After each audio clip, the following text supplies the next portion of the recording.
আসসালামু আলাইকুম রহমতুল্লাহি ওয়া বারাকাতুহু। আজকে মাসিক ট্রেনিং ছিল সোনারঘাটে। তো যাওয়ার টাইমে ভাবলাম যে মডেল মসজিদে নামাজ পড়ে যে আসরের নামাজ, খুব ভালো, খুব সুন্দর পরিবেশ। তো আসর নামাজ আদায় করলাম। এখন কি আপনি ছন্দ বলবেন?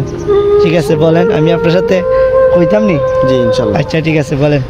জেনে বুঝে পানাহার করলে রোজা যেমন ভেঙে যায়, জেনে বুঝে পানাহার করলে রোজা যেমন ভেঙে যায়, নামাজ তেলাওয়াত ভুল হলেও নামাজেতে মন ভেঙে যায়। যাই হোক, তাহলে নামাজে তেলাওয়াত অশুদ্ধ হলে নামাজ ভেঙে যায়, এটা বিশ্বের সমস্ত আমরা একমত। কারণ নামাজ ভঙ্গে 19টি কারণ, এর মাঝে সর্বপ্রথম যেটা পাই অশুদ্ধ তেলাওয়াত। ধন্যবাদ আপনাকে এত সুন্দর একটি ছন্দ বলার জন্য। বারাকাল্লাহু ফি হায়াতি।